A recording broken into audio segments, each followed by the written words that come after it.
Hay mayoría calificada, en consecuencia queda aprobado en lo general y en todo lo no reservado en materia de reforma al Poder Judicial.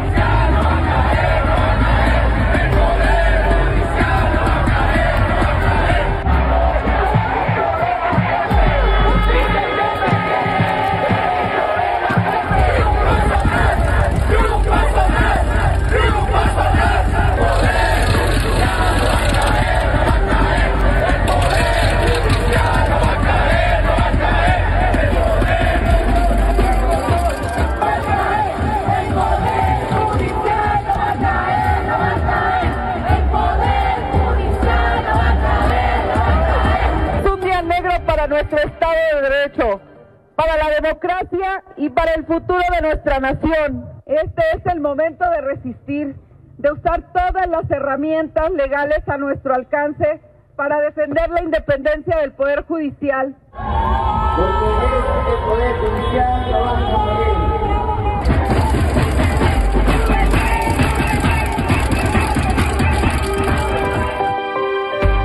Buenas noches, gracias por el honor de su sintonía en este miércoles 11 de septiembre. Así continuaron las protestas en contra de la reforma judicial al exterior del Senado, luego de que ayer los legisladores aprobaran la iniciativa tras una maratónica sesión que estuvo llena de tensión. Sin embargo, jueces y magistrados federales ya advirtieron que emprenderán acciones a nivel internacional. ¿Qué sigue tras esta aprobación? ¿Cuál es el camino de la reforma al Poder Judicial? Bueno, el primer paso es que cada uno de los congresos estatales discutan y voten a favor o en contra de la iniciativa. Para que avance, 17 de los 32 congresos locales deben aprobarla, es decir, la mitad más uno. Una vez que den el visto bueno, el dictamen de la reforma judicial regresará al Ejecutivo para su promulgación, publicación en el Diario Oficial de la Federación y entrada en vigor. Ya vigente la reforma, corre un plazo de 7 días para que el INE celebre la primera sesión donde analizará cómo va a preparar la elección de 2025 en la que serán elegidos la mitad de jueces de distrito y magistrados de circuito y magistraturas pendientes de la Sala Superior del Tribunal Electoral y ministros de la Corte. 30 días después, el Senado deberá publicar convocatoria con las etapas completas del procedimiento, fechas y plazos improrrogables y los cargos a elegir. El 12 de febrero de 2025 es el plazo que tiene el Senado para enviar los listados finales al INE. Sobre este tema, por la mañana, la presidenta consejera del INE, Guadalupe Tadei, señaló que en cuanto los 17 congresos estatales aprueben la reforma constitucional, iniciarán con el proceso electivo que culminará con la elección popular. Una vez aprobada, el instituto tendrá en la siguiente semana que iniciar el proceso electivo. No puede decir, no estoy listo. Tendremos que buscar cómo estar listos porque es un mandato constitucional cuando nos llegue a nosotros ya la reforma para su implementación. Así que encontraremos las rutas y en cuanto eso vaya caminando, por supuesto que nuestra obligación siempre será ir transparentando cada momento de este proceso. Más tarde, en entrevista con mi compañero Enrique Burgos, aquí en Milenio, detalló que el INE necesitaría un presupuesto de 8,200 millones de pesos, algo similar al presupuesto de la elección presidencial. Ahorita el instituto está trabajando en el anteproyecto del presupuesto para el 2025. Esto llega en este momento, si esta instrucción, como va corriendo la aprobación en las entidades, se diera de manera pronta, se tendría que incorporar un apartado para la implementación de este proceso electivo del Poder Judicial. Inmediatamente esto se tiene que considerar. El 7 de noviembre estaremos entregando el presupuesto y antes de eso ya tiene que estar incluido todo lo que tenga que ver con el proceso electivo del Poder Judicial. Y precisamente los congresos estatales se han movilizado para continuar este proceso. Oaxaca, Tabasco, Quintana Roo, Veracruz, Baja California y Colima ya han aprobado el dictamen de reforma judicial. Por su parte, Puebla y Nayarit lo discuten en el Pleno el día de hoy. Michoacán discutirá el viernes. En Querétaro la propuesta fue rechazada y fue así el primer estado con este resultado. Esto aconteció el día de hoy. Por cierto que una vez que llegó el dictamen de reforma judicial a los congresos locales, las protestas en contra continuaron en diversos estados, en donde grupos de manifestantes lograron irrumpir.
Y esta tarde, trabajadores de juzgados y tribunales federales que continúan protestando al exterior del Palacio de San Lázaro acordaron realizar una consulta para definir si mantienen o no su plantón hasta el 1 de octubre. Patricia Aguayo, vocera de los trabajadores, dijo que el resultado se dará a conocer mañana, aunque dejó en claro que la suspensión de labores continuará hasta que concluya la ratificación de la reforma judicial en los congresos locales. Y hace unos minutos, la Comisión Permanente del PAN anunció la expulsión del senador Miguel Ángel Yunes Márquez, así como de su suplente, su padre, Miguel Ángel Yunes Linares, por votar a favor de la reforma judicial. Además de que también se informó sobre la salida de la diputada local de Oaxaca, Natividad Díaz. El partido ya dijo que promoverá una impugnación sobre la iniciativa ante la Suprema Corte al señalar que existe una violación de suspensiones de amparo que impedían la discusión y votación en el Congreso de la Unión. Y por la mañana, el presidente López Obrador habló justamente sobre el senador del PAN, Miguel Ángel Yunes Márquez, descartando que hubiera existido alguna negociación o dinero de por medio para su voto a favor de la reforma judicial. Mientras que Claudia Sheinbaum consideró que la historia reconocerá al panista y que su decisión fue clara e informada. Usted siempre ha dicho que su gobierno es transparente. ¿Qué se negoció? Nada. Miguel Ángel Yunes. Nada. ¿Qué le ofrecieron? Nada. Nada. Absolutamente. Se piensa que hubo una negociación porque ese es uno de los problemas que tienen los conservadores y sus voceros. Creen que somos iguales a ellos. Deberían también los oligarcas que se sentían los dueños de México y sus voceros buscar otra interpretación que no fuese tan simplista. Pues es una decisión que él toma y además informada, porque hace un posicionamiento muy claro. Yo creo que él tomó una buena decisión y la historia se lo va a reconocer. Sobre este mismo tema habló el presidente nacional de Morena, Mario Delgado. Aseguró que la 4T no hace acuerdos en lo oscurito, aunque dijo que el partido siempre dará la bienvenida a quienes quieran sumarse a su movimiento.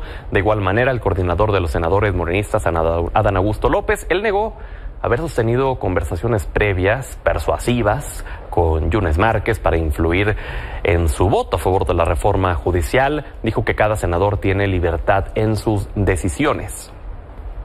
Mientras que senadores de Movimiento Ciudadano rechazaron que la ausencia de su compañero Daniel Barreda en la votación de la reforma judicial se haya montado para darle la mayoría calificada a Morena, por lo que ya analizan las vías jurídicas para impugnar.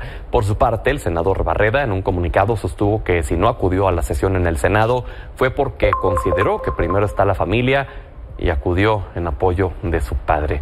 Aseguró que quienes lo conocen saben que es un hombre de convicciones y aunque el sentido de su voto hubiera sido en contra, no hubiera hecho ninguna diferencia. Cambiamos de tema. Hoy Claudia Sheinbaum anunció 11 nombramientos para su gobierno de diferentes dependencias y organismos, que incluye a Mariana Boy como la titular de la Profepa. Violeta Abreu González ocupará la Dirección General del Servicio Postal Mexicano. Octavio Romero Oropeza fungirá como director del Infonavit. Iván Escalante será el titular de la Profeco. Rommel Pacheco, el titular de la CONADE. Renata Turrent, la directora de Canal 11. Alonso Millán, el director de Canal 22.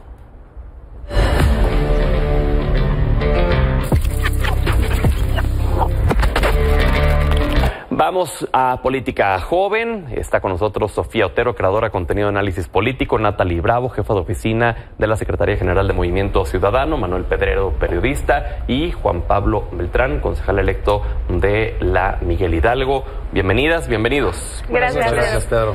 Vaya jornada la de ayer, una jornada histórica por lo que se votó, por lo que sucedió en esta irrupción al Senado de la República. El cambio de sede. ¿Cuáles son sus opiniones respecto a esto que pasó, Sofía? Bueno, ya nos veíamos venir que Morena y aliados iban a conseguir los votos que les faltaban.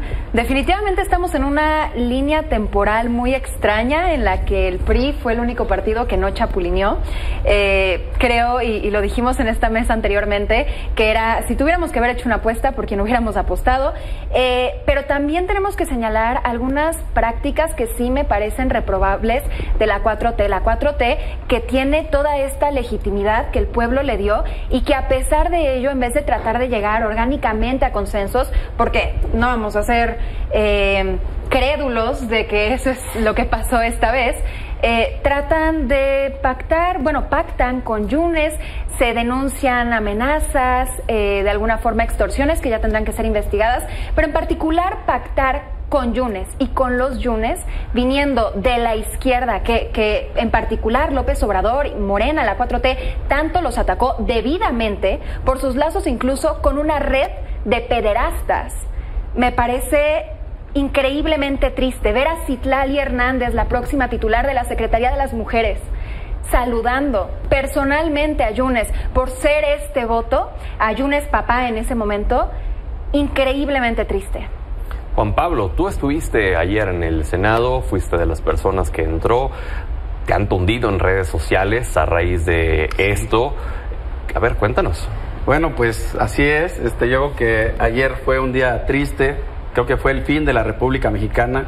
Creo que esta generación de jóvenes que estamos aquí nunca habíamos visto algo así. Estamos acostumbrados a tener un poder judicial independiente, estamos acostumbrados a la alternancia del poder, estamos acostumbrados a que haya división de poderes, y lo que se consumó ayer creo que es verdaderamente preocupante, y creo que no hemos podido dimensionar verdaderamente lo que sucedió. A mí ya no me bajan de porro, de terrorista. Yo creo que cualquier persona se puede manifestar, tiene el derecho de manifestarse. No solo fue en la Ciudad de México, ya llevan meses manifestándose los trabajadores del Poder Judicial, los estudiantes, no solo en México, sino en varios estados. Y hoy vimos cómo también irrumpieron en varios congresos de distintas entidades. Pero no es muy tarde, ¿no tuvieron desde febrero para poder tener esa misma energía desde el día en el que se anunciaron estas reformas? ¿Por qué esperarse hasta el final? Pues no es esperarse hasta el final, yo creo que es una lucha de todos los días, y aunque esta reforma haya sido aprobada, vamos a estar en pie, vamos a estar en lucha, y efectivamente muchas personas pensaban que el PRI se iba a doblar. El PRI fue el que se mantuvo firme, y verdaderamente es vergonzoso ver cómo el nivel de la política mexicana ha llevado a que justamente, como bien dices, gente que odiaban, que hablaban pestes, que eran lo peor de lo peor, hoy están con ellos y les dieron esos votos. Ahí está el senador de Yucatán, Ramírez Marín, que era del PRI. Ahí están Yunes, justamente. Entonces yo creo que es verdaderamente reprobable lo que se ha convertido hoy verdaderamente el régimen, el nuevo régimen que se instaló. Y los jóvenes tendremos que luchar, nos va a costar mucho regresar a tener el sistema de justicia por el que nuestros padres, nuestros abuelos habían luchado tantos años. Natalie, ¿qué pasa con MC? Porque igual que han tundido al PAN y a los perredistas, también están tundiendo al senador Barreda y a Movimiento Ciudadano, que si su ausencia pues fue adrede para darle el voto que necesitaban por ausencia, la mayoría calificada, vaya. ¿Qué pasa con MC? No, Pedro, Movimiento Ciudadano ha sido el único partido, fue el único partido, de hecho, en no solamente postularse en contra de la reforma, sino además hacer una propuesta alternativa a una reforma que sí iba a hacer un cambio en el sistema de justicia.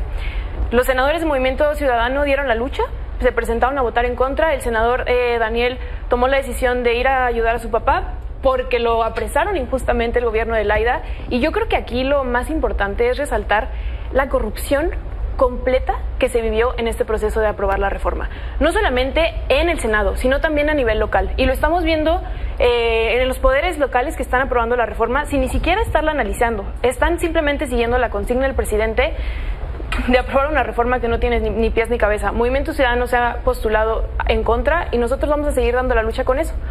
No hay ningún tipo de complicidad con el gobierno, nosotros siempre nos hemos mantenido como la verdadera oposición, cosa que no hizo la alianza, porque los 3 votos que necesitaba Morena para aprobar la reforma no salieron de Movimiento Ciudadano, y aquí hay que decirlo, salieron de la alianza, salieron de senadores del PRD y salieron de un senador tan corrupto como lo es Yunes, que además fue recibido con aplausos por la bancada de Morena. Yo no sé cómo pueden defender y cómo pueden decirse demócratas y cómo pueden decirse que no son un régimen autoritario cuando intentan, según ustedes, terminar con la corrupción haciendo un proceso sumamente corrupto y pagando y comprando a un senador tan criminal como lo es Yunes. Pero ¿no era previsible lo de la situación que iban a atentar contra el senador Barreda, contra su propia familia. Desde la semana pasada, él mismo mencionó en el Senado que estaba siendo objeto de presiones. Incluso aquí el lunes, Alejandra Barrales dijo: yo no he sido amenazada, pero mi compañero Barreda sí ha sido amenazado. Vaya, no es una situación que se pudo prever, porque sean peras o sean manzanas, en la historia queda, Movimiento Ciudadano se ausentó. Por el motivo que sea. Movimiento Ciudadano estuvo presente, Pedro. El Movimiento Ciudadano estuvo presente. Tuvo la ausencia. Esa ausencia se dio porque hay una persecución política en Campeche que se inició con Eliseo Fernández, que de hecho le violentaron sus derechos políticos para poder participar, y por eso es que el senador Barreda entró, porque él es el suplente. Y no Morena sabía perfectamente que atacando al suplente iban a poder controlar un voto menos. ¿Por qué? Porque no hay suplente del suplente. Esto, si hay algo planeado, fue por parte de Morena, y porque hicieron una persecución política, la siguen haciendo, y porque qué sorpresa que justo el día que se iba a votar mandan a apresar al papá de un senador. Eso es lo raro. Y perdón, bueno, Pedro, pero quien mintió, y eso me parece algo muy destacable, en el Senado de la República, tanto el coordinador del grupo parlamentario de Morena como el presidente de la mesa directiva mintieron, porque el senador Barreda no estaba en la Ciudad de México y porque nunca tuvieron comunicación con él. Eso, perdón, me parece sumamente grave. Dicen que en política no hay sorpresas, hay sorprendidos. Pues Pedro, en un país en donde mandan a apresar gente sin ningún motivo, a mí eso me parece grave. Manuel, ¿qué opinas? Parece que no hay abogados en Campeche y tiene que ir personalmente el senador Barreda a representar de manera legal a su señor padre. Estoy disfrutando lo votado junto a 36 millones de mexicanos. 8 de cada 10 mexicanos querían esta reforma judicial. No lo digo yo, lo dice la casa encuestadora de Las Heras, la casa que más se aproximó al resultado oficial de las elecciones del 2 de junio, donde dieron a Claudia Sheinbaum ganadora. Es una de las estadísticas más precisas, y a reserva de lo que desgraciadamente hemos visto una y otra vez repetidos en foros opositores, la gente está tan politizada que incluso se rompió el récord de audiencia en el Congreso de la República. La gente de Dirección de Comunicación Social del Congreso debe de estar feliz con los ratings que tuvieron anoche. La gente nunca se había quedado a ver una sesión tan protocolaria para un dictamen a las 3, 4 de la mañana. Eso te habla del alto nivel de conciencia de politización que tiene la gente, y sobre todo que no está dispuesta a seguir queriendo que las minorías dejen controlar sus vidas, dejen manipular las cifras oficiales, las narrativas. Es vergonzoso también como algunos medios han tratado de tergiversar el músculo que tiene la reforma judicial a favor, otorgándose a la gente que está en contra, ¿no? También decir que hoy el Poder Judicial no goza de ninguna independencia, sino preguntémosle a la señora Piña, que se anda reuniendo con el presidente del PRI, Alejandro Moreno Cárdenas, en las casas del ministro José Luis González Alcántara Carranca. Pero eso no lo digo yo, de hecho salió esta información de esta casa editorial, cortesía del buen Salvador Frausto, y es básicamente lo que tenemos. No pasó ni una anomalía, no es el fin de la República, no es la instauración de la dictadura, es una nueva etapa democrática. ¿Por qué no se aprobó primero la reforma electoral o la reforma eléctrica?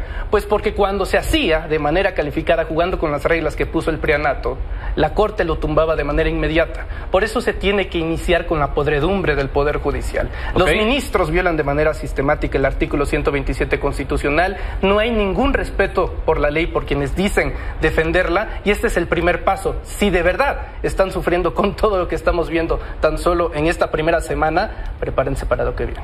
Sofía. Bueno, primero, responder a Natalie, realmente coincido con Manuel. Me parece ridículo que la justificación de Barreda fuera, es que tenía que acompañar a mi papá, como si un senador de la República, una de las personas con mayor influencia política en el país, no tuviera los recursos justamente de llamar a un abogado, es más, de hacer unas llamadas a la prensa para asegurarse que no fuera a ocurrir nada indebido con su padre adentro.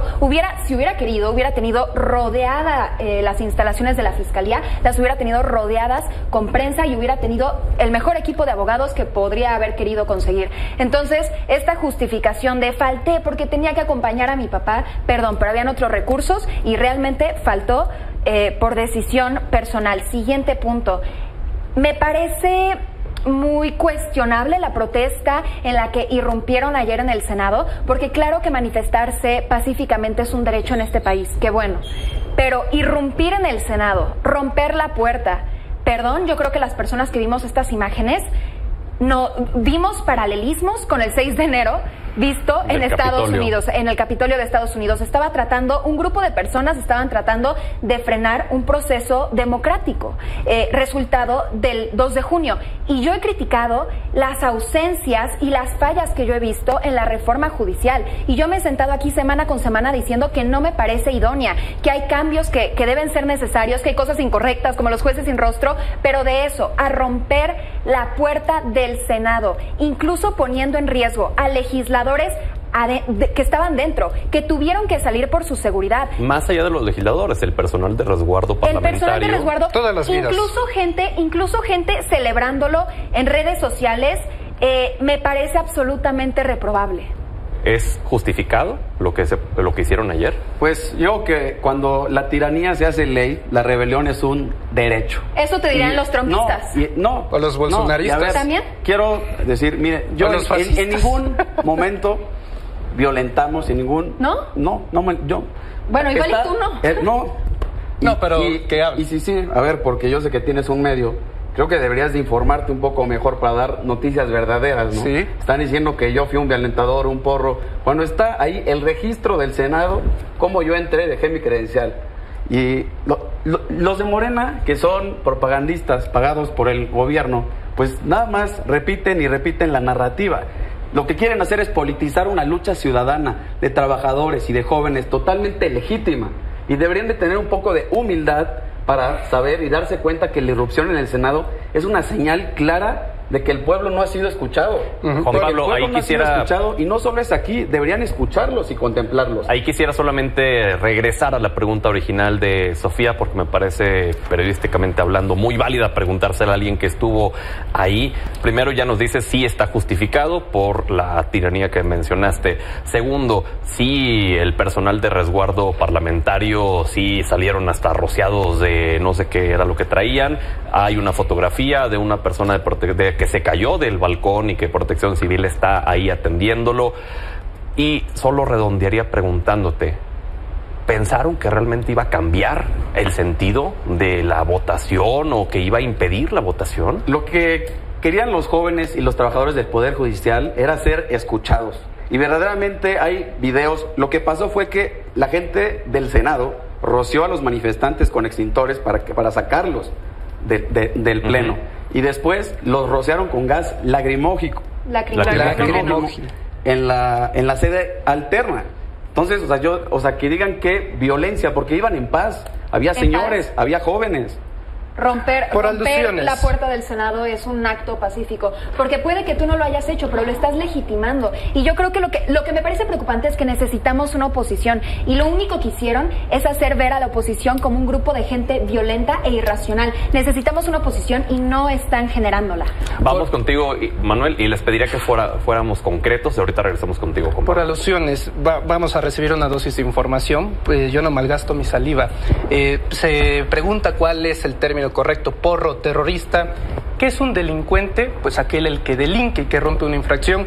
Voy a dar a continuación una lista de delitos que ustedes cometieron con lo de ayer: daño en propiedad ajena, invasión a propiedad federal, a un recinto federal, lesiones que se pueden llegar a tipificar con la agravante de en pandilla, apología del odio, hay que darle de chingadazos a Morena, así fue como dijo la senadora de Acción Nacional, robo, delitos de amenazas. Y para Milenio, una exclusiva, se robaron la campana de sesiones. Esta mítica campana en donde se levanta la sesión, se cierra la sesión, se la llevaron, se la robaron, una campana que data del siglo pasado. Los banderines de los escaños se fueron, se los robaron, dañaron el acceso a la puerta y también hubieron agresiones a personal de Protección Civil, gente que ha dedicado su vida al Senado de la República. Hay un hombre que tiene un tobillo esguinzado, no puede caminar y ahora no se puede ganar el pan debido a las agresiones que ellos cometieron el día de ayer. Una fractura de pierna. Los daños totales, esta información de nuestras fuentes de Reporteros MX adentro del Senado, 2 millones de pesos. ¿Sabes quién nos va a pagar, Juan Pablo? Los mexicanos. Y ustedes lo llaman manifestación. Eso no es manifestación. Bueno. Yo te pregunto, ¿qué haría Andrés Manuel si él fuera opositor? No se rompió ni un solo vidrio, no se rompió ni un solo vidrio, se tomó la manera, la protesta pacífica. Claro, 2 millones de pesos en daños. ¿Cuánto se dañó la protesta de reforma? Los bloqueos de pozos de Andrés Manuel. ¿Hubo algún se dañó algún pozo petrolero? ¿Se dañó algún trabajador? A ver, caballeros, vamos con Natalie, por favor. Bueno, a mí me da mucha pena que un hecho histórico como el que vimos ayer, para mal, esté quedando en una discusión sin fondo. Yo creo que escuchar al compañero de Morena decir que están contentos y que por el pueblo, es sumamente preocupante lo que pasó. Fue una violación completa al proceso democrático. No pueden estar hablando de democracia cuando están haciendo estas prácticas. La presidenta entrante no fue buena para decir ninguna declaración durante el día, cuando el país estaba en total crisis. Es sumamente grave. ¿Cuál crisis? El peso está debajo de los 20 unidades frente al dólar. Perdóname, el peso nacional se está bueno, a ver las calles. A ver, Natalie. Las calles, pero no las calles de Polanco. Las calles de Oaxaca, de Guerrero, de Chiapas. Por favor, Natalie, me gustaría... Si llegamos a un clima tan preocupante como el de ayer, es porque Morena se la ha pasado promoviendo este discurso de polarización y de odio, y ahora que tienen esto están muy preocupados porque no fueron ellos lo que lo causaron. También me gustaría que nos ayudaras a responder lo que han suscrito ambos, Manuel y Sofía, el hecho de decir pues que no hay abogados en Campeche que pudieran haber representado a su papá. Por supuesto que hay abogados en Campeche y ese no es el tema. El senador tomó la decisión de estar con su familia después de que Laida Sansores mintiera y tuviera preso a su papá. Fue la decisión del senador. Aquí lo que deberíamos estar hablando es que los votos no salieron de Movimiento Ciudadano. Los 3 votos con los cuales pudieron aprobar la reforma fueron de la Alianza. Ellos fueron los que se vendieron, ellos fueron los que pactaron. ¿Cómo piensan terminar con la corrupción si siguen haciendo las mismas prácticas? Es ridículo que estén hablando de reformar el sistema de justicia cuando su reforma, llamada reforma al Poder Judicial, no aborda ningún tema que vaya a beneficiar a las personas. Vamos a tener más tiempo. La siguiente semana se nos fueron casi 20 minutos, como si fueran 2 minutos, pero les agradezco que hayan estado con nosotros. Muchas gracias. Muchos temas pendientes todavía. Vamos a la pausa y regresamos. Luego del debate anoche entre Kamala Harris y Donald Trump, CNN lanzó una encuesta a 605 estadounidenses registrados para votar a través de un mensaje de texto y concluyó que la vicepresidenta Harris superó al candidato republicano por un 63% frente a un 37% que opinó que Trump fue el mejor de los dos. Por su parte, Trump dijo que tiene menos disposición a participar en otro debate con Harris antes de las elecciones.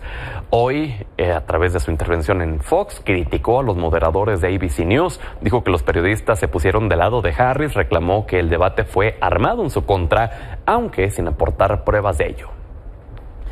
Por cierto, sobre este tema, el presidente López Obrador en la mañana celebró que tanto Donald Trump como Harris trataran con respeto a los mexicanos durante el debate. Dijo que por parte de nuestro país, de igual manera, se debe respetar a otros pueblos hermanos, haciendo valer su independencia, libertad y soberanía. Ambos, Harris y Trump, acudieron hoy a la conmemoración de los atentados a las Torres Gemelas en Nueva York. A 23 años de este suceso, las familias continúan honrando la memoria de las víctimas.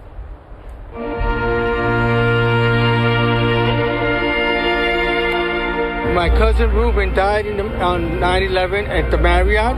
He was never found. He is still here in Ground Zero. Patricia Mary Fagan. Ivan Krylos Fairbos Barbosa. Keith George Fairbairn. Sandra Fajardo Smith. Thomas James Farino. Nancy C. Samuel Fields. Alexander Milan Filipov.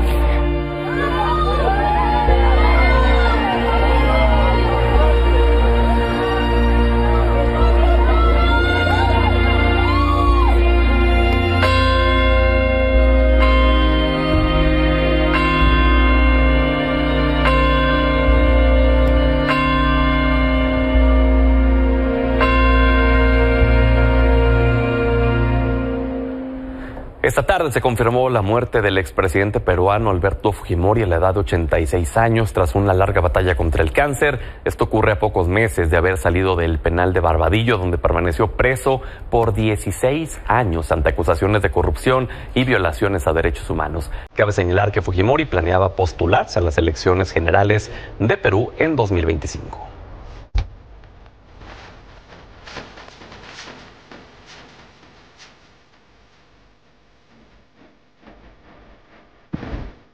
Fernando Santillanes. Pedro Gamboa, esta semana para hablar de gadgets, pues tenemos que hablar del iPhone. Claro. Y es que en septiembre normalmente causa muchísimo revuelo la presentación de los nuevos productos de Apple, del iPhone. Este año no hubo tanta emoción. Y ojo, eso no significa que sean grandes productos. Ahorita decimos rápido qué, pero lo que sí faltó fue emoción. Y creo que es lo que le está faltando no solamente a Apple, a muchas marcas este efecto wow, que te sorprenda realmente un nuevo gadget. El iPhone 16 y 16 Pro vienen con actualización de un procesador que se llama A18. Va a ser más potente, mejores cámaras. En el caso del iPhone 16 Pro, unas cámaras para hacer el modo cine, que te van a permitir hacer hasta cámara lenta, algo que no se podía. Y el audio te promete que ya no vas a necesitar prácticamente micrófonos externos para captar el audio de personas y poder aislar el audio de las personas, del ambiente. O sea, vas a poder hacer cine realmente con este tipo de teléfonos. ¿Pero qué no se podía hacer ya? Se podía hacer en términos del modo cine, lo mejoran con la parte de la cámara lenta de 120 cuadros y lo del audio es algo que sí no estaba presente. Okay. Todo eso es gracias a los procesadores, pero pues es creadores de contenido para aquellos que realmente van a hacer casi cine, no para el usuario de a pie. Para el usuario de a pie, el iPhone 16 creo que vale mucho la pena, mejores cámaras, un nuevo acomodo de las cámaras, colores, el ultramarino a mí me encantó. Oye, ¿y precios?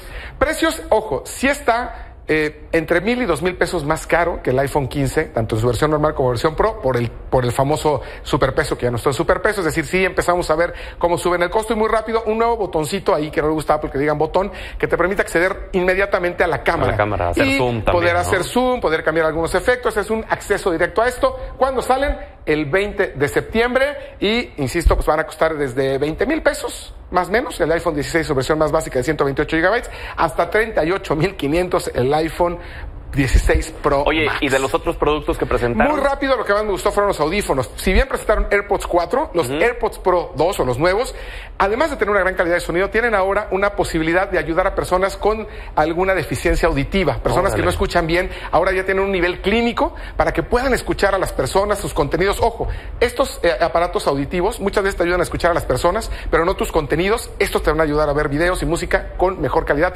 Personas que tengan alguna pérdida de audición, creo que eso es muy bueno. Pues muy bien, Fernando. Nos vemos la próxima gracias. semana, Pedro.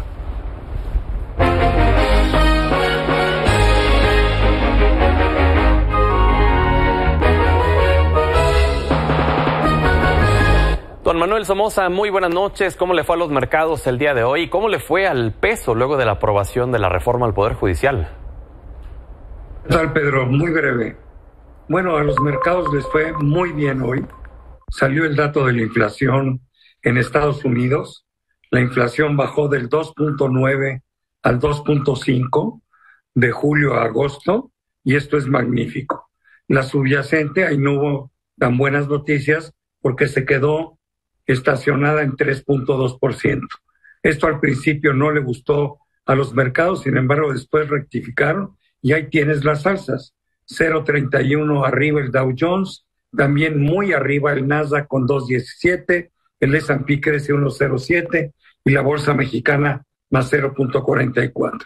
Sorpresivamente el peso mexicano pierde 28, el dólar pierde 28 centavos contra el peso, es decir, se revalúa nuestra moneda, cierra en 19.79, actualmente está prácticamente en los mismos niveles, ahorita está en 19.80. No hay ninguna razón para explicar, es una buena noticia. Vamos a ver cuánto tiempo aguanta sobre esos niveles. Todavía hay muchos efectos que podrán tener efectos o positivos o negativos en la moneda, como son en el mes de octubre y noviembre, la presentación de los presupuestos y la opinión de las calificadoras. Esto es lo más relevante el día de hoy en los mercados y obviamente también aquí en México. ¿Y no sería una cuestión como que hubieran dado ya por descontado que se iba a aprobar esta reforma y que por ello podamos ver que no hubo un efecto tan drástico en el peso? Bueno, yo creo que una parte del mercado suponía que iba a pasar la reforma, estaba descontado, pero bueno, eso tampoco es para que el peso se revalúe 28 centavos, ¿no? También lo ayudó al peso en la inflación en Estados Unidos, que fue muy buena. Sin embargo, debería de haberlo afectado negativamente el hecho de que el yen se estuviera revaluando, ¿no? Entonces, la verdad me pareció un movimiento muy raro. Qué bueno, vamos a ver cuánto dura. Pues veremos ya que se aprueben los congresos estatales y que se publique, a ver si causa algún efecto, don Manuel. Mientras tanto, qué honor tenerlo con nosotros. Igualmente, Pedro, te agradezco. Saludos a la audiencia y muy buenas noches. Buenas noches.